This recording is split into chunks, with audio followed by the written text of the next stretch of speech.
여보시오 사또 양반, 단참부사가 그리 대단하오. 내 굶어 죽어도 이런 대접은 못 받겠소.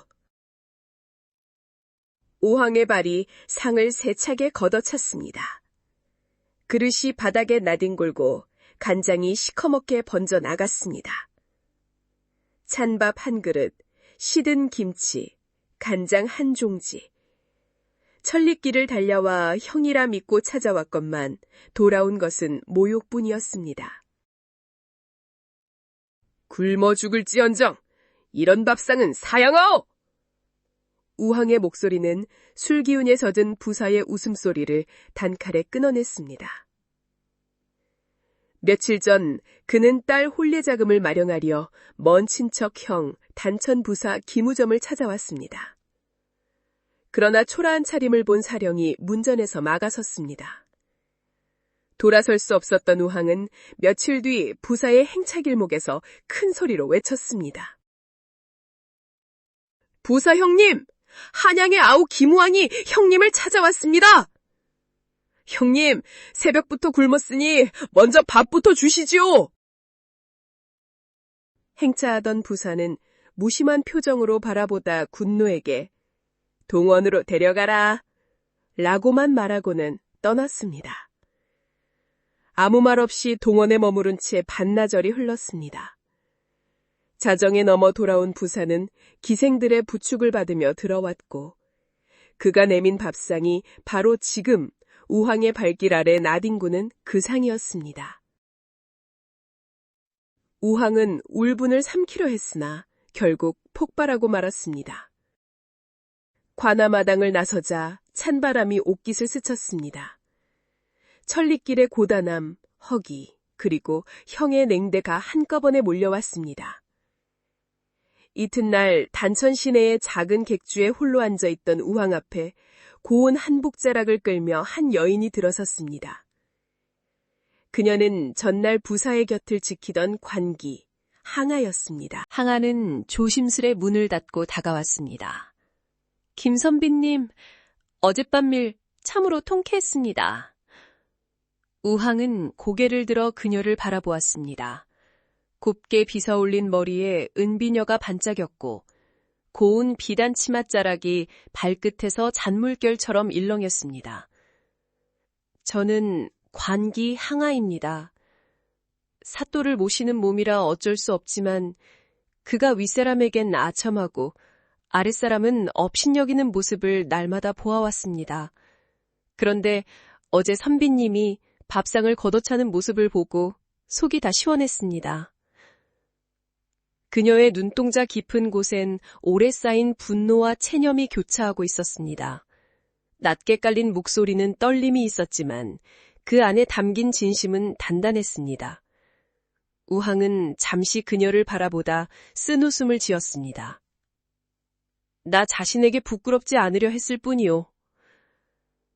항아는 한숨을 내쉬며 주변을 살폈습니다. 혹시라도 부사의 귀에 이 이야기가 들어갈까 염려하는 듯 문가까지 가서 밖을 확인하고 돌아왔습니다. 조심스럽게 그러나 은근히 기대하며 단천에 머무시는 동안 제 집에 유하시면 어떻겠습니까? 사또의 눈길을 피할 수 있도록 해드리겠습니다. 혼자 계시다가는 더 큰 모욕을 당하실지도 모릅니다.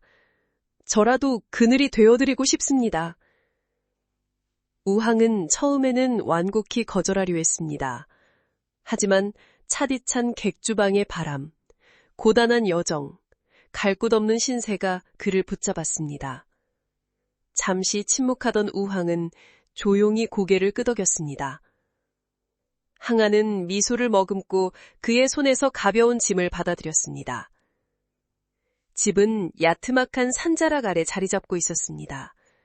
대문을 열자 은은한 차향이 퍼졌고 툇마루에는 간 말린 감잎차가 바구니에 담겨 있었습니다.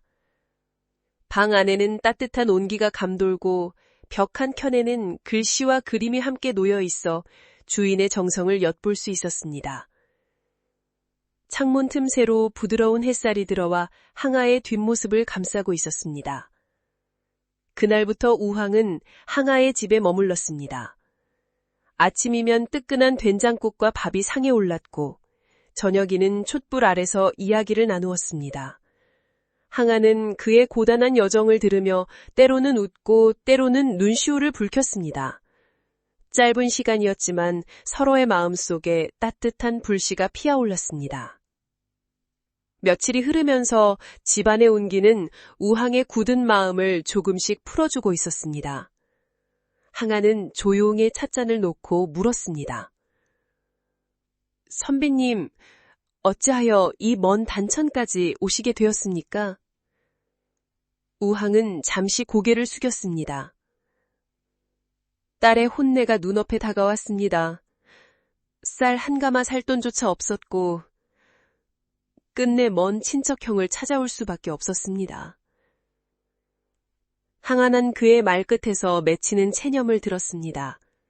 그녀는 고개를 끄덕이고 부드럽게 말했습니다. 그 마음이면 충분합니다. 아비의 도리를 지키시려 온 것이지요. 우항은 씁쓸하게 웃었습니다. 도리를 따지긴 살림이 궁했소. 그래도 굶저 죽을지언정 모욕을 당하고 살 수는 없었소. 항아는 자리를 일어나 작은 괴짝을 가져왔습니다. 그녀가 뚜껑을 여니 은전 몇 냥과 고운 비단이 정갈하게 놓여 있었습니다. 이것은 혼내에 보태십시오. 갚으시는 것은 형편이 나아지신 뒤에 하셔도 됩니다. 지금은 거절하지 마시고 혼내부터 무사히 치르시지요. 우항은 손사래를 치며 말했다가 다시 말문을 닫았습니다. 이건 과부나오, 내 어찌... 항아가 조용히 말을 이었습니다. 저는 어젯밤 선비님의 기계를 보았습니다. 그 한마디가 제 오랜 울분을 풀어주었사옵니다. 제 마음이 허락하니 드리는 것입니다. 방 안이 잠시 고요해졌습니다. 촛불이 잔잔히 흔들리고 종이창 너머로 바람소리가 스쳤습니다.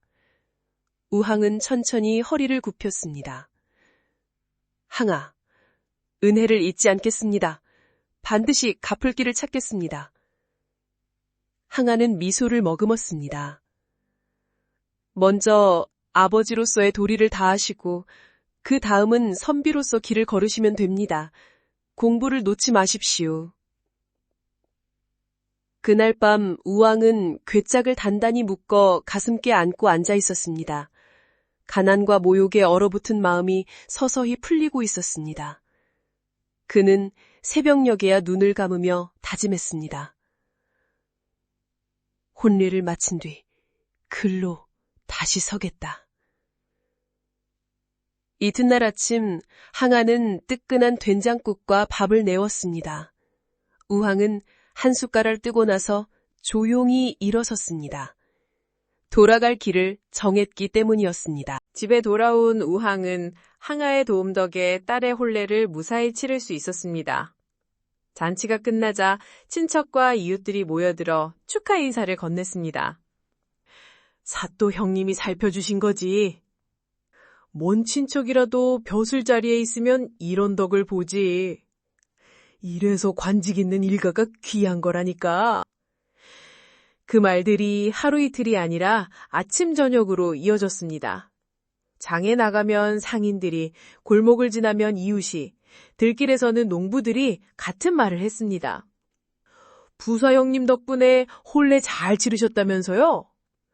우항은 억지로 웃어 넘겼지만 그 은혜가 결코 군수학에서 온 것이 아니라는 걸 그 누구도 몰랐습니다. 항아의 얼굴이 떠오를수록 그 오해는 가시처럼 마음에 박혔습니다. 그녀가 건넨 따뜻한 손길과 떠나기 전 진지하게 건넨 말이 귓가를 맴돌았습니다. 대과를 포기하지 마시오, 김선비님. 사내는 뜻을 세우면 끝을 보아야 합니다. 그 목소리는 마치 눈앞에서 들려오는 듯 선명했습니다. 우항은 밤마다 등을 돌려 누운 채 이를 악물었습니다. 가난과 무시 속에서 평생을 보내지 않으리라. 펴슬길에 올라 떳떳하게 서서 군수의 냉대와 세상의 오해를 깨끗이 씻어내리라. 그리고 언젠가 항아의 은혜에 당당히 보답하리라. 그 결심은 매서운 겨울바람보다도 차갑고 한낮의 여름보다도 뜨겁고 굳세게 마음속에 뿌리를 내렸습니다. 세월은 바람처럼 흘렀습니다. 항아와의 약속을 기억하며 매일 새벽 달빛 아래에서 책을 폈습니다. 겨울에는 숨이 하얗게 흩어지는 찬방에서, 여름에는 등불에 모여드는 벌레를 쫓아내며 글을 읽었습니다. 그렇게 3년이 지났을 무렵 드디어 장원급제의 기쁨을 누렸습니다. 홍문관 수찬에 제수되며 벼슬길에 올랐으나 세상은 녹록치 않았습니다. 학문과 기계만으로는 높은 자리에 오르기 어려웠고 그의 이름은 조정의 먼 구석에 묻혀 있었습니다.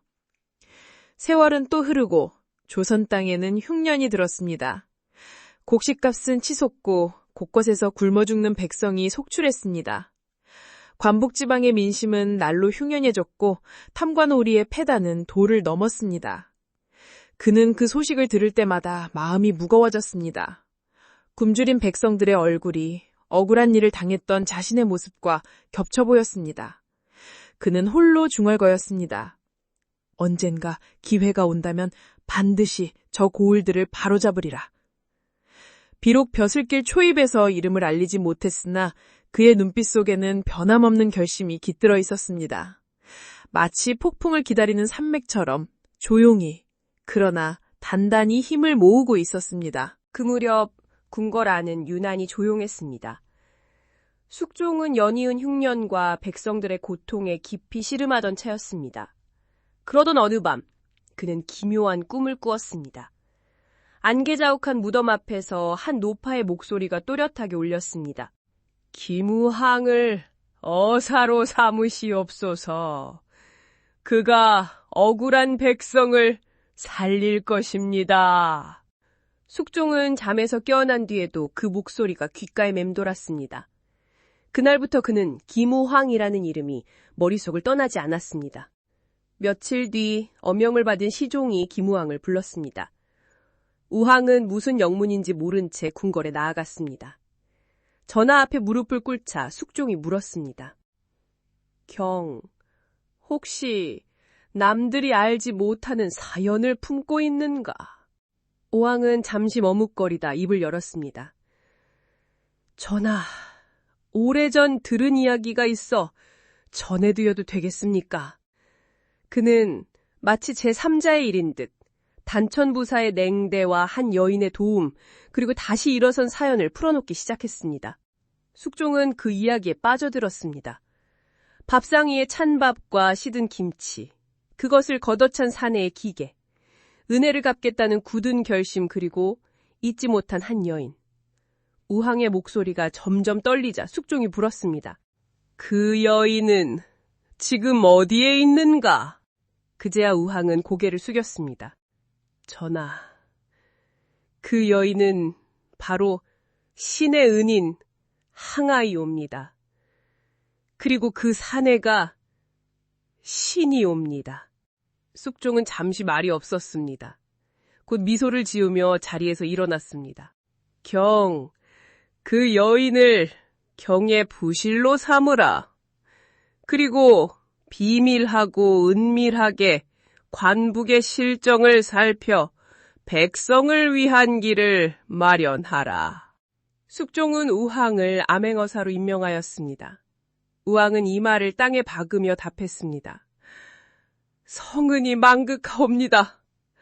목숨을 다해 전하의 뜻을 받들겠습니다. 그 순간 우황의 가슴 속에서 뜨겁게 불타오르던 결심이 헌실이 되었습니다. 그는 항아를 향한 은혜와 백성을 위한 사명을 동시에 안고 궁궐을 나섰습니다. 암행어사의 마펜을 품은 채 우황은 단천 땅에 발을 디뎠습니다. 먼 길을 오면서도 그의 얼굴에는 미소가 번졌습니다. 오랫동안 그리워하던 얼굴을 곧 보게 될 것이었기 때문입니다. 하지만 곧바로 신분을 드러낼 수는 없었습니다. 그는 거짓 차림을 하고 항아의 집 앞에 섰습니다. 문이 열리자 익숙한 목소리가 들렸습니다. 항아는 눈앞에 초라한 사내를 한참 바라보더니 눈을 크게 떴습니다. 정용 선배님이십니까? 우황은 부드럽게 웃었습니다. 오랜 세월이 흘렀소. 그동안 안녕하셨어? 항아는 말없이 그를 안으로 들였습니다. 방 안에는 여전히 은은한 차향이 감돌았습니다. 그녀는 옷장 속에서 곱게 접어둔 옷 한 벌을 떠내어 그의 앞으로 내밀었습니다.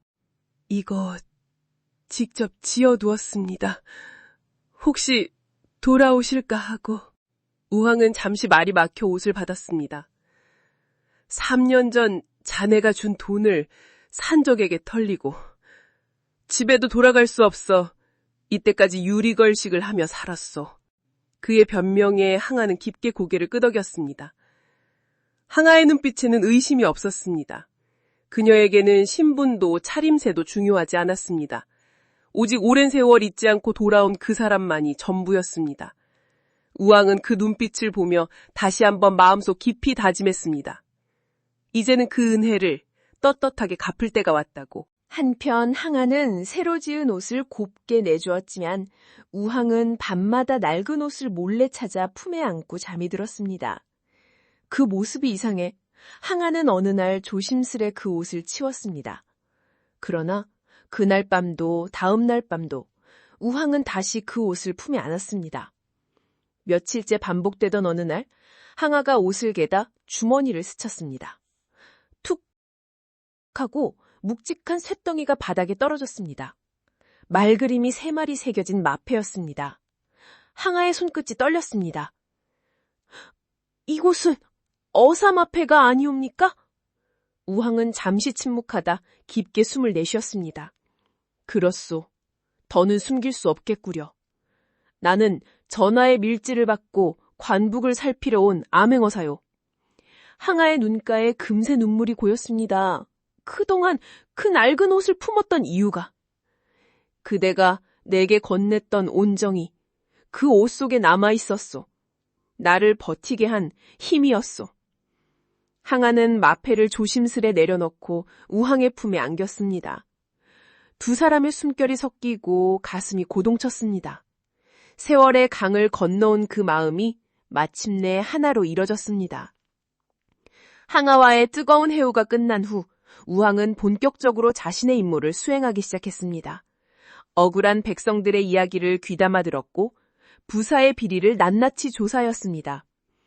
우황은 원래 관아 앞에서 어사출두를 외치며 부사의 죄를 천하에 알릴 생각이었습니다. 그러나 전날 밤 항아가 진지한 표정으로 말을 꺼냈습니다. 공과 사는 분명히 하셔야 하지만 친족의 윤리를 저버리면 후일 사람들의 입에 오르내리실 것입니다. 차라리 형님 스스로 물러나게 하시는 것이 더 낫지 않겠습니까? 우황은 깊은 생각이 잠겼습니다. 그대 말이 옳소. 형님 스스로 물러나게 하는 것이 더 나을 것 같소. 단천 읍내 한복판, 누더기 옷을 걸친 사내가 관아 앞에서 고래고래 소리를 질렀습니다. 사또! 사또 한 번만 뵙자고 했소! 김우황은 일부러 거짓골을 하고 난장판을 벌였습니다. 사령들이 막으려 했지만 소라는 이미 장터 끝까지 번졌습니다. 결국 부사 김우점이 얼굴을 찌푸리며 나왔습니다. 그는 우황의 초라한 차림을 보자 비웃었습니다. 이게 누구신가? 우리 집안의 수치 아니여? 그 꼴을 하고 감히 나를 부르다니. 우황은 고개를 숙이며 간절히 말했습니다. 형님, 꼭 드려야 할 말씀이 있어. 부디 사람들 귀에 들어가지 않게 뒷뜰에서 잠시만. 뒷뜰로 자리를 옮기자 우황의 눈빛이 번뜩였습니다. 당신은 부패와 탐욕이로 백성을 업지했으니 봉고파직에 마땅하오. 그러나 친족의 윤리를 저버릴 수 없어 스스로 사직할 기회를 주겠소. 김우점은 코웃음을 쳤습니다. 너 같은 거렁뱅이가 뭘 할 수 있다고. 우황은 미소를 지으며 허리춤을 스쳤습니다. 그 순간 해를 받아 번쩍거리는 3마리 말그림의 마패가 살짝 드러났습니다. 나는 못하지만 이 말발굽 앞에선 모든 것이 짓밟히오. 김우점의 얼굴에서 핏기가 가셨습니다. 식은땀이 흐르고 그는 곧 무릎을 꿇었습니다. 제발 한 번만 눈 감아주시오. 개과천선하겠소. 우황은 차갑게 대답했습니다. 이 정도도 많이 봐주는 것이오. 자진사퇴하시오. 우황은 백성들의 증언을 바탕으로 조사한 비리 내용을 샅샅이 나열했고 이중장부의 존재마저도 알고 있었습니다. 김무점은 결국 죄를 인정했고 그날 오후 사직서를 내밀었습니다. 그 사실은 백성들에게 알려져 곧 관아 밖에 백성들의 웅성거림은 환호성으로 바뀌었습니다. 그 악독한 사또가 제 발로 물러나다니! 대체 무슨 일이 있었던 게야? 이제 우리 고을에도 햇살이 비치겠구나! 백성들의 웃음과 박수 소리가 거리를 메웠습니다. 김우황은 굳은 표정 속에서도 백성들을 향한 눈빛만은 부드러웠습니다. 그 모든 일이 항아의 한마디 조언에서 비롯된 것을 그는 잘 알고 있었습니다. 김우황은 그렇게 법을 지키면서도 친족의 윤리를 저버리지 않을 수 있었습니다. 단천에서 한양으로 돌아온 김우황은 곧 숙종 앞에 섰습니다. 이미 단천에서의 소문을 전해들은 숙종의 얼굴은 굳어 있었습니다. 법을 집행하라고 어사로 보냈더니 어사출도 한마디 없이 돌아오다니 경이 법을 가볍게 여기는가? 우왕은 깊숙이 고개를 숙였습니다. 전하, 신이 법을 무너뜨린 것이 아니옵니다. 형님의 비행은 봉고파지기가 땅하였으나 친족의 윤리를 저버리지 않으면서도 죄를 인정케 하고 스스로 물러나게 하였사옵니다. 숙중의 눈빛이 여전히 차가웠지만 우왕은 흔들림 없이 말을 이었습니다. 이로써 백성 앞에서는 법을 세우고 가문의 이름도 보존하였사옵니다. 잠시 침묵하던 숙종은 천천히 의자에 몸을 기대며 물었습니다. 그대에게 그런 결심을 하게 한 자가 있었는가? 우왕은 미소를 띠고 고개를 끄덕였습니다. 예, 전하. 단천에 사는 항아라는 여인이옵니다. 가난과 천대 속에서도 저를 사람답게 대하며 공과 사를 분명히 하되 친족의 윤리를 저버리지 말라 하였사옵니다. 그 말씀이 아니었다면 저는 칼같이 어사출두를 외쳤을 것이옵니다. 숙종은 흥미롭게 눈썹을 치켜 올렸습니다. 항아, 앞전에 얘기를 들었던 그 요인이구나. 그 여인의 지혜와 마음 씀씀이가 가히 사대부 부인들의 귀감이 될 만하도다.